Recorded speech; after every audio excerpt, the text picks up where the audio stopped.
believe it? Can you believe it? Today we got the man who wrote those. Those actually are translated into Arabic in my country.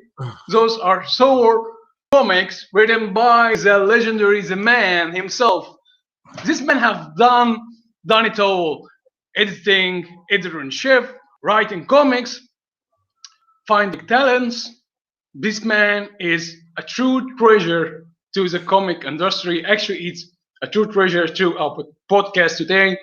So please let us welcome the man. He told me a very simple advice that I did ask him back in the start in my business, and I did wanted him to say, how can I get into the comic business? How can I get into the comic industry? And this man, Tom Defalco, said one simple advice.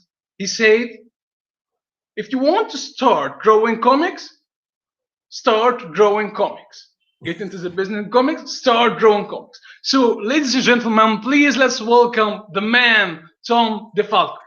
Hello there, Mr. Tom. Hello there. That was a heck of an introduction. I do appreciate it. Thank you very much. Thanks to you. Actually, we are so honored to have you here. We got 3 platforms. People are watching you on YouTube, on Facebook, on Twitch. So we will be having too many questions from our audience. How is everything going on your side? Things are kind of crazy these days, but they're crazy for everybody throughout the whole world. But I have no complaints. I'm actually used to living in isolation. That's one of the advantages of being a freelancer. You're used to being locked up in a room by yourself for 8 to 10 hours a day. So, That's so true indeed. I was speaking around friends, and he said the only difference between this and his regular life is that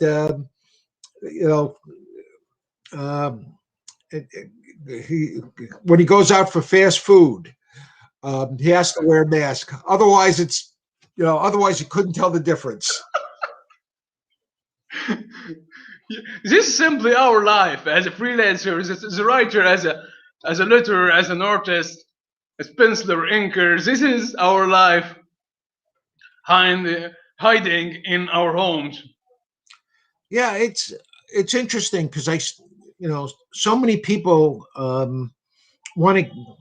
they think they want to get into the business, and when they think of the business, they think of somebody sitting at a convention table doing sketches or signing autographs or that sort of stuff, and they think that's what we do. And yeah, we occasionally do that, but that's how we get out of our houses. I've always said to prospective artists, if you don't like sitting at the board and drawing 8 to 10 hours every day, this is not the business for you. If you're not willing to be locked up in a room by yourself for 8 to 10 hours and working on this stuff, you just do it as a hobby.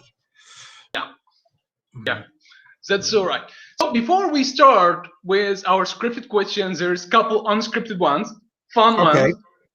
We would like to ask you, Mr. Tom. First one, how did Mr. Tom Defalco have his writing powers? How would that I can't tell you. I have no idea. I can tell you that as a young kid, I was always coming up with stories, and I was I can't draw at all really, but I used to do these sketches and kind of do my own comics when I was like 5, 6, 7 years old. And I always knew I was going to write stories. And, when I was in school, I joined all the school newspaper, the school literary magazines, all that other stuff. When I got to college, I started to, in those days, they had a lot of magazines out there that would buy short stories. So I started writing short stories, started working for the local newspapers, started working for the college PR office and a local PR office, and did whatever writing work I could get. Where did that come from? I have no idea, because it's always been with me. I'm left-handed. Where did that come from? I don't know. There is no spiders that bit you in a certain age, so you came with the writing powers. No, I wish there was something that gave you writing powers. I wish there was something that made writing easy. I still struggle when I'm writing. I'm still, it is a constant battle. It is a constant struggle. I'm trying to remember if it was Sal Buscema or John Buscema. One of them told me one time, you're always struggling, and you're either getting better or you're getting worse, because you're not staying static. So I'm always struggling to get better. And I think that, give me 3 or 4 more years and I'll actually be good at this comic book stuff. The weapons you use while writing for comics. What weapons? Yeah. Anything you can get your hands on. The newspaper, the news shows, geography shows, history shows. Ron Friends always makes fun that when we first started working on Amazing Spider-Man many years ago, I ordered these cards that were animal cards and explained, all these different animals and their how they reacted to their environments and what their individual powers were and all that other stuff. And out of those animal cards, I created Puma and Silver Sable and the Black Fox and a bunch of other things. If you're going to be a writer, you have to be open to everything around you, because you have no idea, what you can steal out of life and put into a story. I was telling somebody, I was telling my wife earlier that one time I was sitting there and my brother was talking to my sister-in-law, and my brother was saying that he wished that his daughter, there was this young lad that used to hang around his daughter. And he said, why isn't he around anymore? I really liked him. And my sister-in-law said, that poor boy was terrified of you. And he said, that's why I liked him. And those, that little interplay of dialogue stuck in my head. And years later, in an issue of Spider-Girl, I had Peter Parker talking to Mary Jane, and I ripped off that whole conversation. Damn, that's so cool. That's so cool indeed.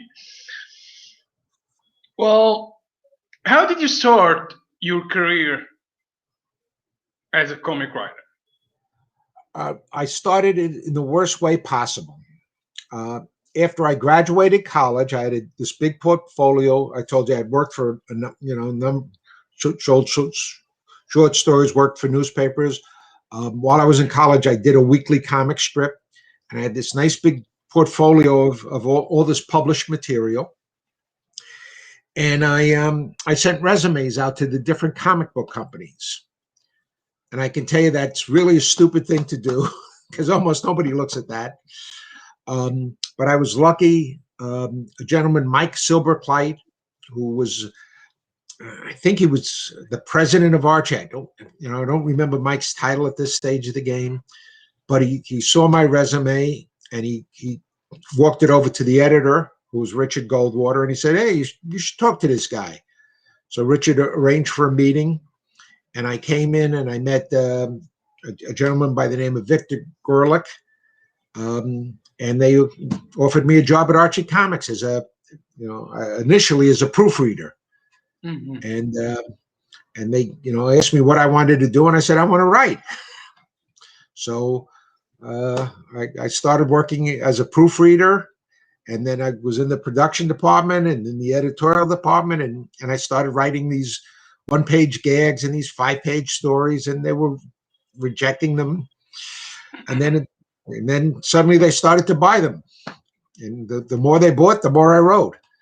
And that's very that's a long way you did indeed. Yeah, I always remember at one point I started to write for Marvel Comics. And somebody said, "Where did this guy DeFalco come from?" He's he appeared overnight in the comic book industry. I was thinking, yeah, it took me 10 years to be an overnight success.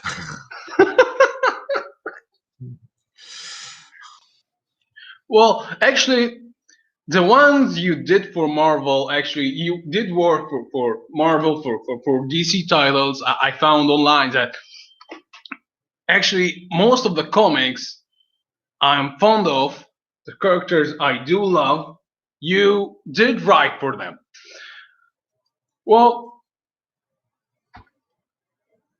you just said you have to start working from 8 hours to 10 hours. If you do want to be into this industry, you'll have to work this hours or maybe more. So what's your workflow? How do you work through the day? Well, right now, I consider myself, retired. I can't convince anybody else of that. But back in the day when I was actually working, during the regular weekday, I would get up at 5:30 in the morning. I would, work for about an hour and a half. Catch the train into work, into Marvel. I'd get there about 7:30, 8 o'clock. Work at Marvel till about 7 o'clock at night. Get home about 8 o'clock. Have dinner. Work for 2 or 3 hours. Freelance. Go to bed around 12, and 5:30 the next morning, get up again. And that was during the week. During the weekdays, on Saturday, I'd get up at 5:30 and I'd work until about 2 or 3 o'clock in the afternoon, take a break for lunch, and then go back to work and work until it was time to go to bed. During the football season, I would arrange my lunch so that I could watch there's a team called the New York Jets that plays American football. I would watch the first half of the game. I'm a Jet fan. They're terrible. They always were terrible. They will continue to always be terrible. So usually watching one half of the game would be enough for me. And I, when I became a full-time freelancer, again, I would, get up. I decided to sleep in, so I would sleep till 6 o'clock in the morning. Be at work about 6:30. Work from 6:30 to at least 3 o'clock, and then have lunch or maybe take a nap. And depending on deadlines, either go back to work or do other things. And I used to do that 7 days a week. A number of years ago, I decided that I was going to watch the whole Jet game. And then after a couple of years, I decided I was going to start taking Sundays off. And then after a while, I decided to take the whole weekend off. And that was a fascinating thing. I never knew what weekends were. Well, preparing your day is a very important task for a freelancer, so you don't get bored, you don't get filled into routine, start hating yourself, starting hating doing what you love. But you just mentioned that you, Mr. Tom Defalco, can turn into any news podcast, any National Geographic, any show in newspaper into a story, into a fascinating story. So what exactly did shape the Tom Defalco way into writing? What exactly did shape your writing? There are two things. All right. Okay. Mhm. Somewhere along the line, I learned that stories are structure, structure, structure. You build a story the way you build a house. Mhm. You essentially lay a foundation, which is you introduce your characters and you establish what their lives are normally like, establish their status quo. When I say introduce your characters, you know, I mean, this is very basic, but you have to name everybody. Mhm. Because sometimes people would ask me to do a fill-in for a comic book, and they'd give me 2 or 3 issues, and I'd read the comic book, and the characters weren't named, so I didn't even know how to refer to the different characters. Important, name your characters. In real life, we just talk to each other. In comics, we add the name. So if I was going to say hello to you, I'd just say, "Hey, how you doing?" In a comic book, I'd say, "Hey, Andrew, how you doing?" Mhm. Because you need to name the characters. You also have to establish, do they have powers and how do the powers work? Mhm. Spider-Man is always interesting. We would always start Spider-Man off in a story, having him doing either stuck to a wall or doing a fantastic, Web you know, slinging, web acrobatics. slinging, speed of agility, Mhm. Fantastic Four. You always have Reed Richards stretching and Ben Grimm lifting something heavy and the Human Torch flying to it. You visually establish the characters, and then you introduce a problem, whatever the problem is. Doctor Doom is threatening the city. Uh, you know, um, you know, uh, Dr. Octopus has stolen all the mayonnaise in the city, and Peter Parker wants to make a sandwich. How can he make it without mayonnaise? Um, and then you build suspense. You have things go wrong for your hero. Mhm. If everything goes right for your hero, it's a boring story. So you Mhm. have things go wrong for your hero, and then there are twists and turns and that sort of stuff.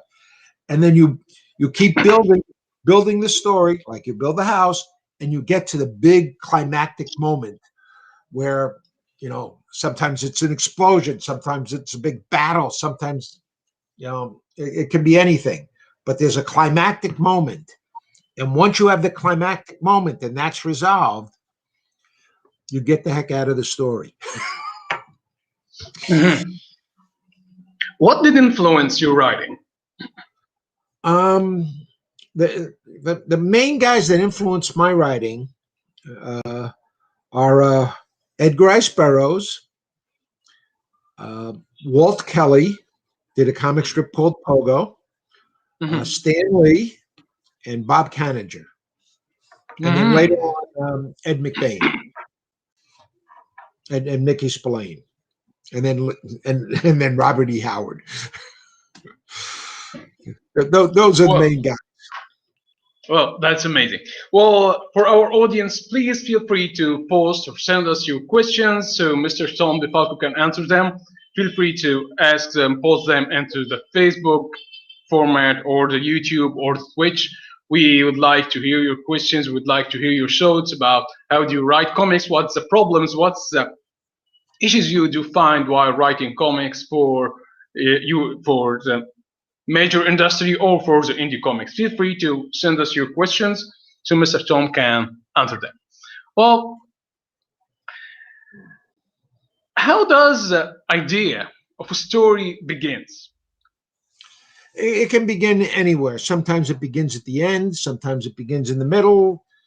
Um, a lot of times I've worked with Ron Friends for many years, Yeah, I and know your own many, friends. He's the artist for those. Those ones. and many Those are many my others. treasure, actually.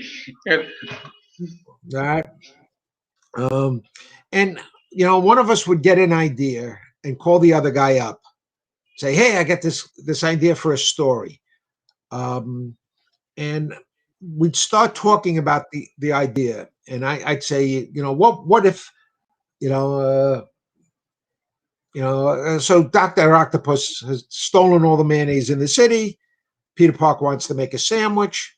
And Ron would go, yeah, it shouldn't be mayonnaise, it should be mustard. And oh yeah, probably right, because you can make many more sandwiches with mustard than you can with mayonnaise. And then we would just throw ideas back and forth with each other, and we just keep building and building. And a lot of times, the original idea that we started with, we've thrown out, and we just put all the ideas together, and then eventually, we end up with a story.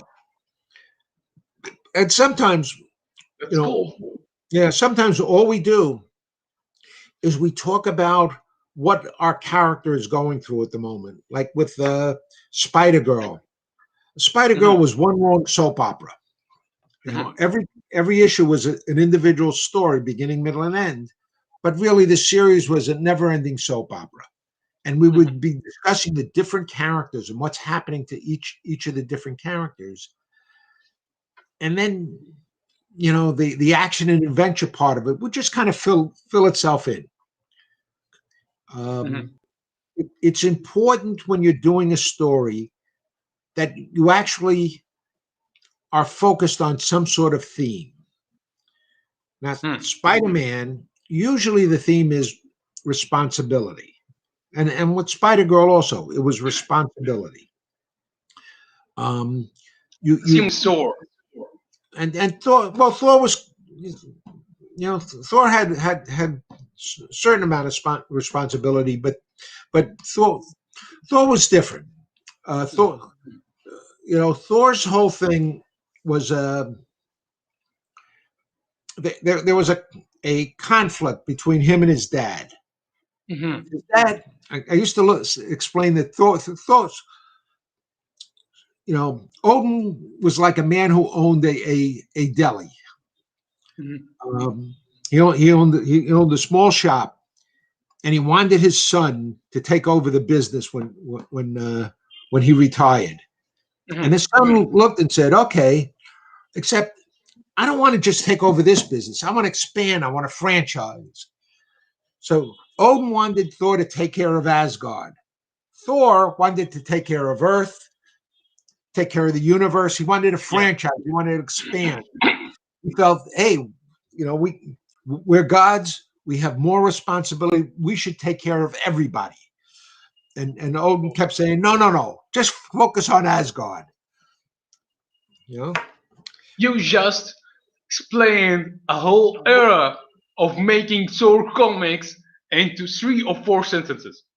Actually, I can't thank you enough. You actually made a short sentence about 4 or 3 movies about Thor in the MCU just right now. Well, that was my job. That's what I was supposed to do. You have to figure out what is the series about. Yeah. And I think sometimes people think, they come up with an idea for a story, but they don't think of what the series is. And sometimes you have a good story, but it doesn't fit the series. So you got to really look at the series and figure out, what is this series really about? What are we trying to say to the world? Iron Man is very simple: better living through technology. That's what Iron Man is all about. And any story that doesn't talk about how technology helps our lives doesn't really fit into Iron Man. Now, you want to have the soap opera and that sort of thing, but he should always have that conflict about technology. That's amazing. Well, we do have a question from our audience here asking, when people do have original work, how can they publish it? When they have an original thing, or original story and original characters, they got the page already illustrated. How can they publish it? How can their work see the light? It it it really depends on what you have.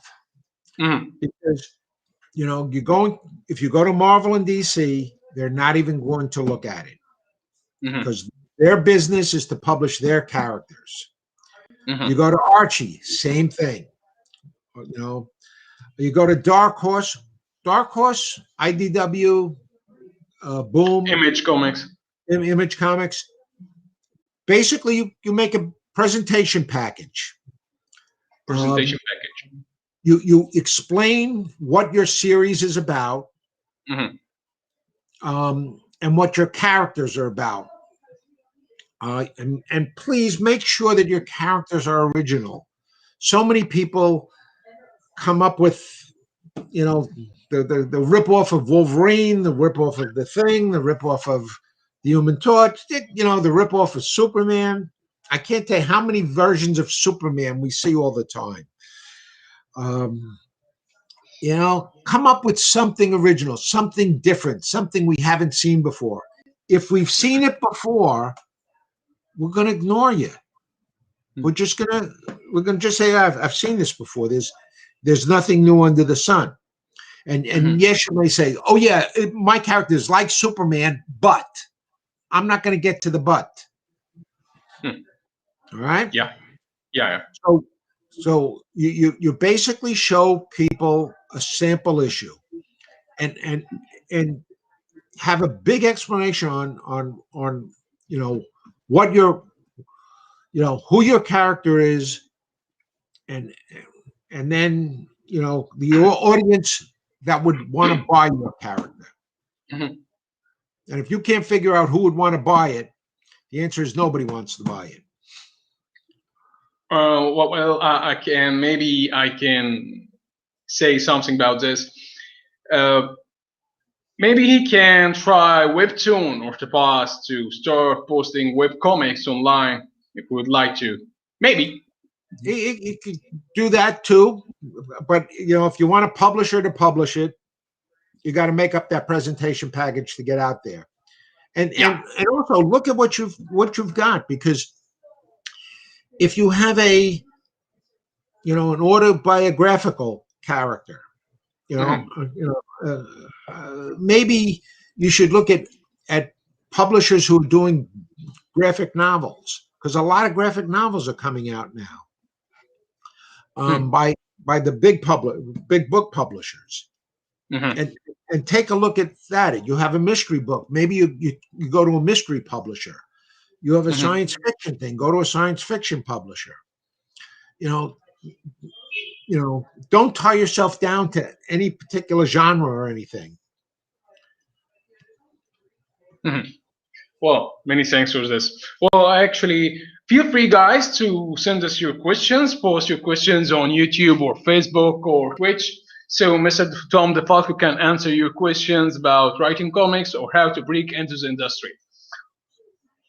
Well, here's something I do want to ask, actually, because many people do fail into this part. There is no eye into any kind of team. So teamwork is very important for comics. How do you manage comic team? As an editor, you got writers, you got pencilers, inkers, colorists, letterers. How do you manage a comic team as an editor? Well, as an editor, you're supposed to be the guy in charge. You're like the movie director, and you make sure that everybody turns in their work, turns it in time, and turns it in so that the next guy down the line has enough time to do his. It involves a lot of coordination, a lot of coaxing, a lot of holding hand, and sometimes a lot of shouting. A lot of shouting. Does this consider when you got a new member, a new inker, a new penciler that Marvel asks you, please try this penciler or please try this inker? Back in the day when I was editing, I got to hire, the people that I wanted to try out. And if they were a new person, I factored that in because I think a lot of new people have no idea how much work goes into doing a comic book page. Sometimes people work on their samples for months and they produce 5 pages. If it takes you 5 pages, if it takes you a month to do 5 pages, you're not going to do a monthly comic book. And you have to work with people and find out exactly, how much time they need to work to get each thing done. And that involves a lot of trial and error. I worked with a lot of new people, and some of them worked out and had long careers, and some of them didn't work out. Some of them realized that it just didn't work out. It just wasn't cost effective for them to work on comic books. So it's really hard to control this team sometimes. So does you use the same way you use as brainstorming with artists from friends with this team? Brainstorming ideas with the artist or the anchor, or just from friends you do this with? No, I used to brainstorm with Paul Ryan when I was on Fantastic Four, and with Ron Lim when we worked on Ron Lim and I worked on a bunch of different things, and we would often brainstorm. Herb Trimpe and I brainstormed Machine Man 2020. We spent a lot of time just talking about the characters and the kind of silliness that we wanted to do. So yeah, I like to talk to my artists. I think it's important to be able to talk to your artist and find out, get their input. It's a visual medium. If you don't want to talk to artists, you write prose. There are times when I'm not in the mood to talk to an artist. So I'll write something else. Well, we do. Yeah, please continue. No, I think now I've always told people this. If you want to be a writer first, and a guy who does comic books second. You don't want to just be a comic book writer. You want to be a guy who can write anything. If you want to tell a story. Yeah. If you want to be an artist, learn how to draw everything. Because, these days, who knows if comic books are going to last? Right now, the world is going to change very drastically in the next year or two. And, we're seeing DC is cutting their line in half. Marvel isn't producing as many things. The medium will stick around, but comic books as we've grown to understand them, will they stick around? It's a question. Well, we do have many writers, many pencilers, many inkers, colorists into the business of making comics and making manga, making webcomics. How to be a professional, how to be a star into this kind of business. What can you tell us about this matter? Well, I can't tell anybody how to be a star. All right. The fans decide who they think are stars. But I can tell you how to be a professional. And it's very simple. When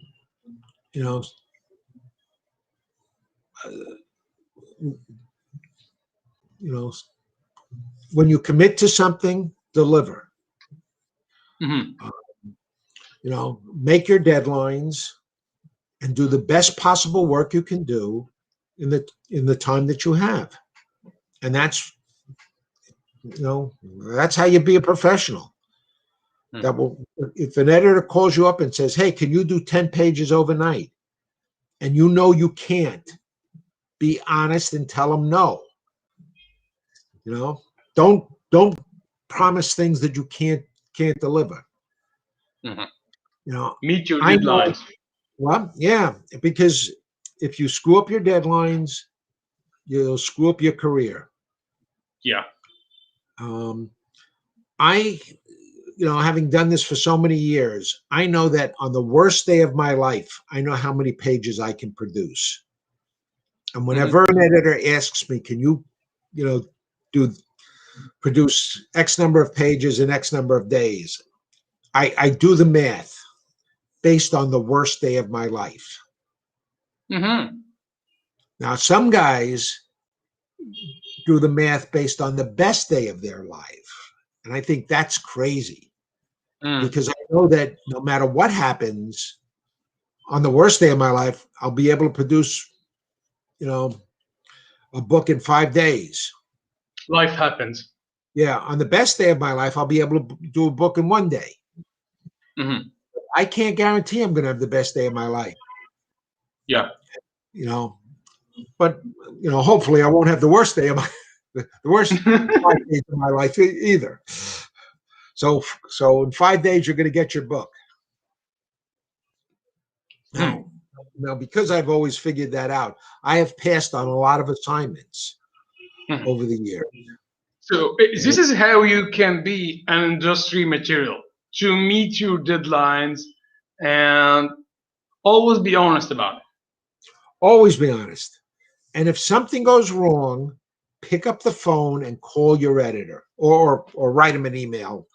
Like, I always call, I always called the editor, but when I was starting out, they didn't have things like email. Actually, are so nice actually to be expecting a call from your artist or anchor. I wish I would work with you, man. So just call your editor.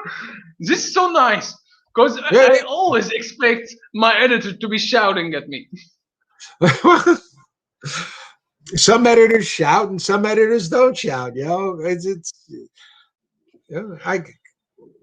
I remember, one of the first jobs I had, there was a big burly guy sitting behind the desk smoking a cigar, and he said to me, "Kid, do you know what the word deadline means?" And I said, "Yeah, it's when you have to turn in your job." And he says, "No, deadline means you turn in a job or you're dead. You're dead, kid. You miss the deadline, you'll be dead. You'll never work again for the rest of your life. You'll be blackballed out of the industry forever." And he's pounding his desk, screaming at me. And I stood there shaking, thinking, okay, I'm not going to miss the deadline. And anytime I get close to missing a deadline, I always remember those voices, so I don't miss my deadlines. And that was actually it's so scary, so damn scary. Yeah, and I had that discussion like 52 years ago, so it still stuck with me. Oh man. Well, how do you build a portfolio? If I'm a new artist and I am going to apply to a comic book major company, or maybe I'm meeting Tom Defalco at a Comic Con and Tom Defalco have a story on his own and he wants to publish it on his own, how can I make a portfolio so I can show it to you? You want to get, I'd say 5 to 10 pages of full pencils. This is, actually, this is a question for a penciler, an inker, and a colorist. All right, for the penciler, I'd say 5 to 10 pages of pencils that show actual storytelling. And I mean, I want to see a panel by panel progression that shows me a silent story, a visual story. Because the way comic books are supposed to work is the artwork tells us what's happening, the words tell us why it's happening. So they should be like silent movies. So I should, as someone sitting there, I should be able to look at this stuff and follow the story just looking at the pages. If you have a bunch of pages of guys that are all close-ups where they're going, I'm going to say, oh yeah, very, very nice, get out of here. But you got to show me what's happening. You got to show me some full figure shots. You got to show me guys in context with backgrounds and that sort of stuff. I guess this is why you told me back in the day, you told me, if you want to work into the comics, start drawing comics. Right. This is why. Yes. Yeah. And so that's for pencilers. For inkers, again, I'd say 5 to 10 pages, whatever you got, where you just have the pencil page and then the ink page, so we can see what you've done. And these days you can get copies of pencils all over the place. You can get copies of plots, plots and scripts all over the place on the internet. And you can easily get those things.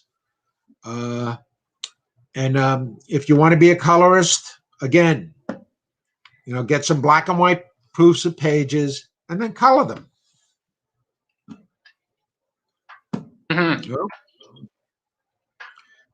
Well, that's so actually fun to hear and so promising to know. This is a recipe for making a portfolio. What is the first thing you look at while looking at penciler? Penciler portfolio. For pencil is the first thing. The first thing is his ability to visually tell a story. All right. And then the second thing, they're almost simultaneous. Is how well does he draw? Do his people look like people? Do his animals look like animals? And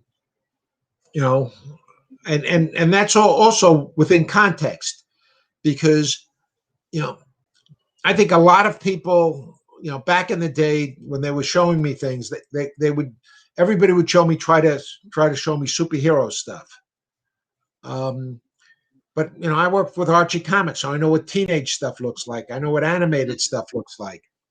And I would say to people, I'd see these lousy superhero drawings, and then in the back I'd see this great animation stuff. And say, hey, if you want to draw animated stuff, draw animated stuff. I used to tell artists, lock yourself in a room for a week and just draw and see what you like drawing. Because if you like to draw funny animals, that's what you should be drawing. Don't draw things that you don't like to do. And here's the most important thing with a portfolio. At this stage of the game, if you see me at a convention, don't waste your time showing your portfolio to me. I can't hire you. I'm no longer an editor. Only show it to editors. Only show it to people who can hire you. Everybody wants to show it to their friends because their friends think they're fantastic. Big deal. My mother thought I was fantastic. And she never read anything I did. Well, we got a question from our audience. How do you deal with writer's block? How do I deal with writer's block? Yeah. Simple. I do the laundry. I vacuum the house. I take a walk, or I work on a different project. And I just keep doing things to distract me. And writer's block is not something that I've dealt with a lot in the course of my my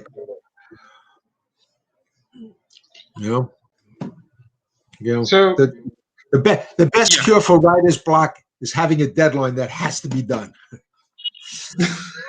Actually, this is deadly. So seriously, a lot of times, all you got to do is just, sit yourself down in front of your computer Yeah. and don't get up until it's done. This is the same thing I do while having an artist block. The writer or the editor I am working with doesn't have to deal with my problems, so I have to sit my ass on the PC and grab my pencils, grab my papers, and do the work I have to be done. It have to be done. No one is going to do it for me, or I'm going to leave this job completely because this is not my job. A true artist doesn't care for his feelings if he's happy or he's sad or something like this. He have to be honest, as just as you said, and have to respect his deadline. This is what you just said before. Listen, with every job, Hmm. and I think every job has a moment that I think that you come up where you hit the hump. Mhm. And when you hit the hump, it's like you realize this job is not going to be everything you dreamed it's going to be. Yeah. It is going to be imperfect, and no matter what you do, it's not going to be the work of genius that you thought it was going to be when you started. Mhm. And if you're writing, if you're doing a 22-page story, you hope that happens around page 20. It usually happens around page 7. And that's when you just gotta, you tighten up and you get the job done. Professionals finish the job. Amateurs quit. Professionals finish. And that's when you find out, are you a professional or are you an amateur? Mhm. Well, we got another question from our audience here. How do you create a character slash comic universe? Well, you start with, you start with a person. Mhm. You start with the person. You figure out what is unique about that person. If this is a superhero, what is unique about his powers? What makes him different from all other characters? You know, um, and then once you flesh out that character, and you need to know every intimate thing about that character. Mhm. Ever since Wolverine, everybody wants to have mysterious characters. They can be mysterious to the readers. They can't be mysterious to you. You have to know. And you decide what you're going to tell the readers and what you're going to keep secret. But there can be no secrets from you. And once you figure out who your main character is and really have that character fleshed out, then you start building characters around them. Each Mhm. character should be a reflection of that character. That, you know, uh, I'll give you an example. Spider-Man. All right. You have Mhm. Peter Parker, and then you have Flash Thompson. Flash Thompson is kind of, the opposite of Peter Parker, where Peter is, is quiet and and and and and worries about everything. Flash Thompson is boisterous and and doesn't think about anything. Mhm. Uh, uh, and then you have Aunt May. Aunt May shows the compassionate side of Peter Parker. He takes Mhm. care of Aunt May, and Aunt May takes care of him. Then you have J. Jonah Jameson, who supplies him with he helps him with money, and he's very selfish, where Peter is very generous. And again, everybody is a reflection or a counter reflection of the main Mhm. character, so that all the characters kind of circle our main character, and they all tell us the interactions between each character tells us something about our character, and that's how you build the universe. And then you keep expanding it and expanding it, and you make sure that every character is a fully fleshed out person. Is it fully what? Fleshed out person. Mm-hmm. Fully fleshed out. I'll give you an example. Ron Friends and I were, in this past year, we were asked to do a 10-page Thunderstrike story for some, there was a Thor special, and they asked us to do a 10-page Thunderstrike story. Mm-hmm. Okay, so we work out the story, and in the course of the story, there are two characters that appear in the story and have never appeared before. Mm-hmm. So I basically kind of wrote a little Bible about those two characters that was about 6 or 7 pages long that really discussed their relationship and everything else like that. These characters only appeared in 3 panels of that story, but I had to know who they were intimately before I could write those 3 panels.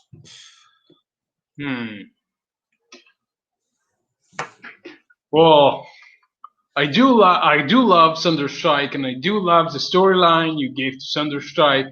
It's actually enjoyable, and it's one of the most iconic things I find in your stories. I just love to read. I do love reading. So, among all of the characters you did write for, what's your most favorite one? That's always a hard thing to answer, because you guys spend a half hour with the comic book. Yeah. I'm spending weeks with every story. So I have to really care about each of these characters. And when I was doing Thunderstrike consumed me. When I was doing Fantastic Four, consumed me. Spider-Girl, whatever character I'm working on, I have to be able to give it my all. And I look back on it and I think, what was my favorite? Was it Thunderstrike? Was it Spider-Girl? Was it Spider-Man? It's really hard to tell.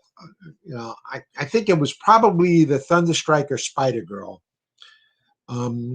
because those were things where I was really charting totally new ground.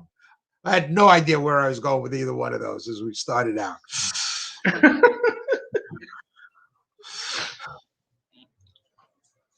Well, we do want to know, what are there any mistakes that you frequently see in other writers are making, and what are those mistakes, and how can they avoid those mistakes?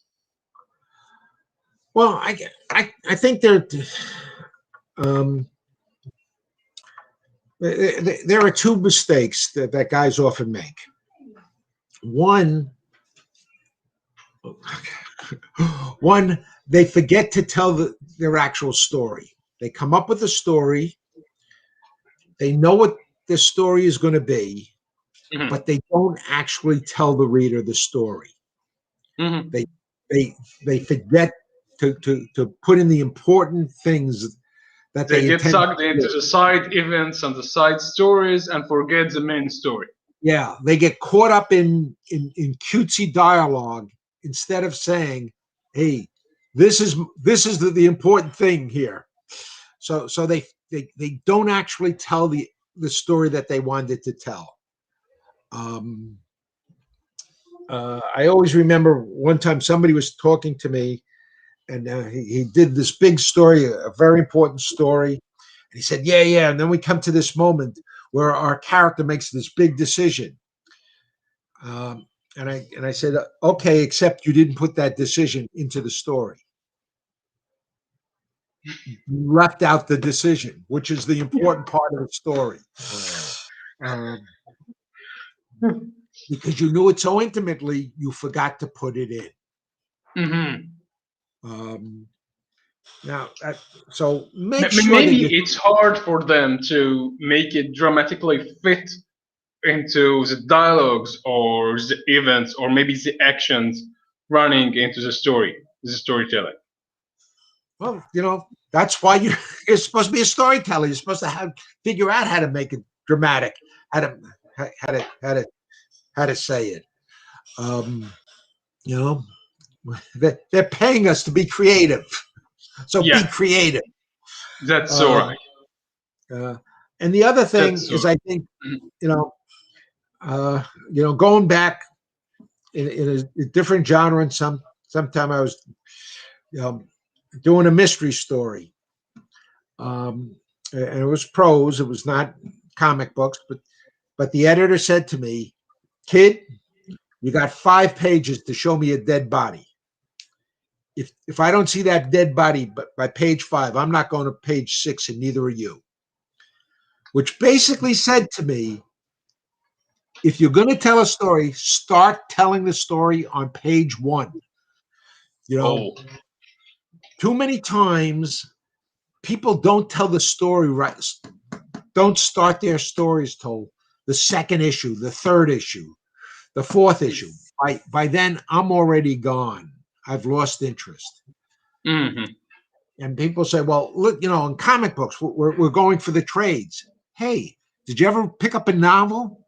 A novel starts on page 1, mm, you know, yeah. and and and don't tell me your page 1 is any different from any other person's page 1. But most of comics just start. Accidents happens. Maybe Batman discovers something, or Spider-Man starts figuring the problem at page 5. But Normally at page 5. but he should start on page 1. Hmm. You know, start start it right away. You know, Hmm. page 5 doesn't bother me so much, but sometimes have you ever read the first issue of something and the story really hasn't started yet?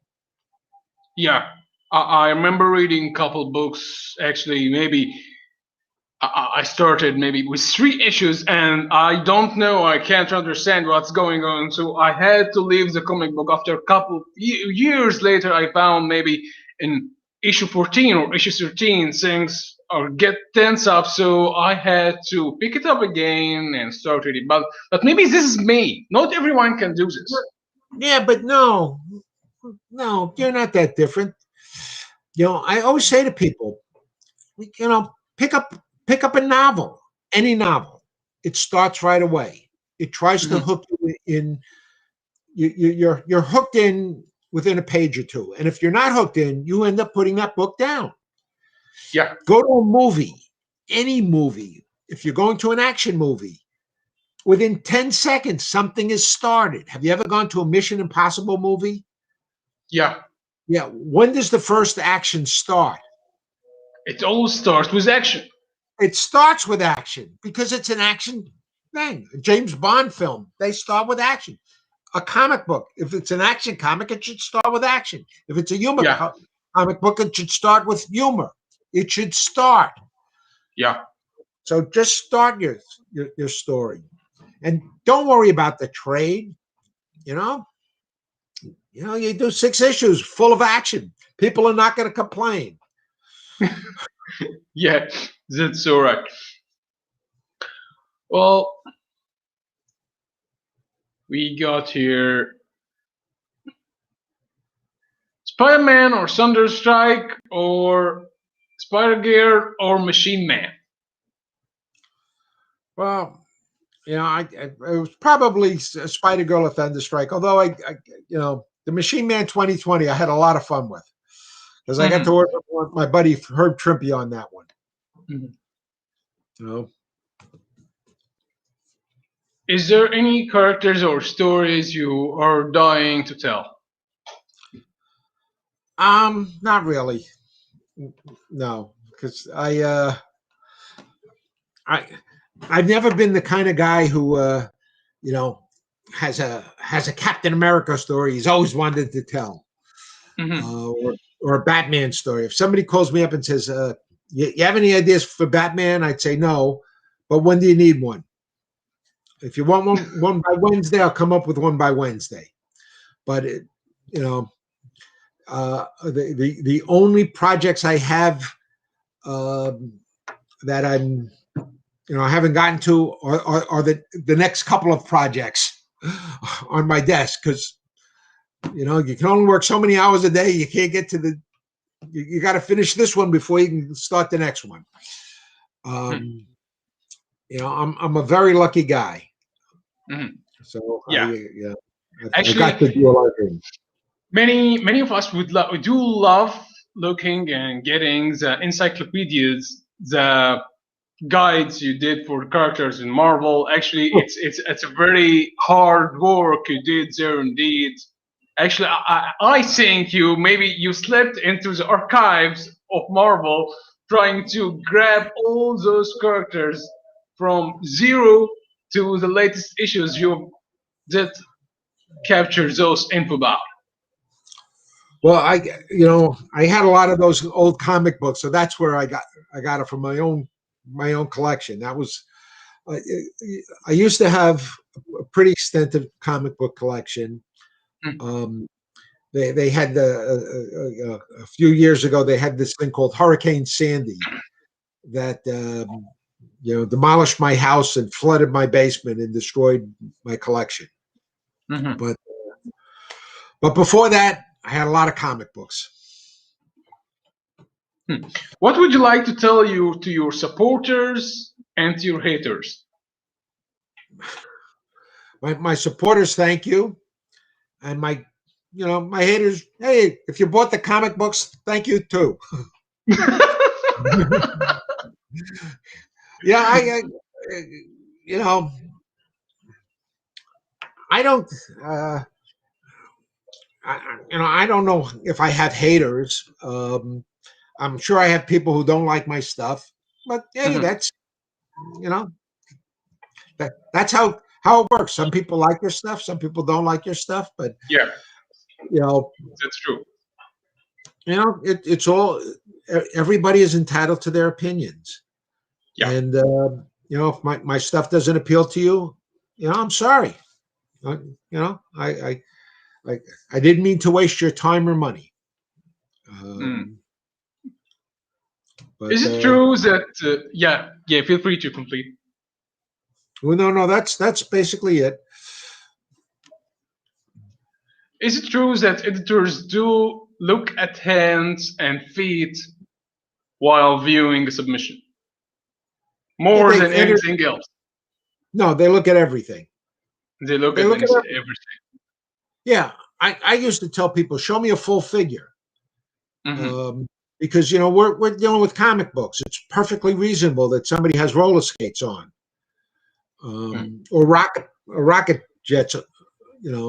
So show me the whole figure. That I know.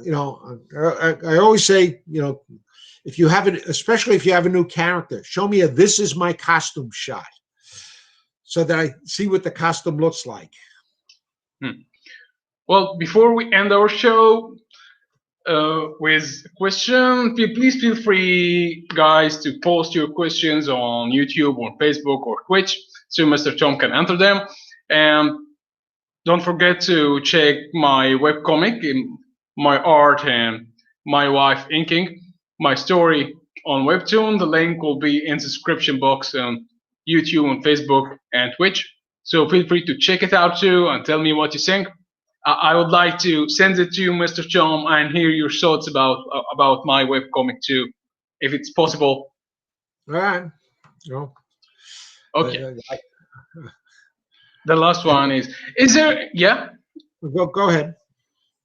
Is there any advice you would like to offer to upcoming artists, writers, inkers, and colorists? Just do your best in the time you have. And I always say there's one secret to writing. You have to care about what you're writing about, because if you don't care, your readers won't either.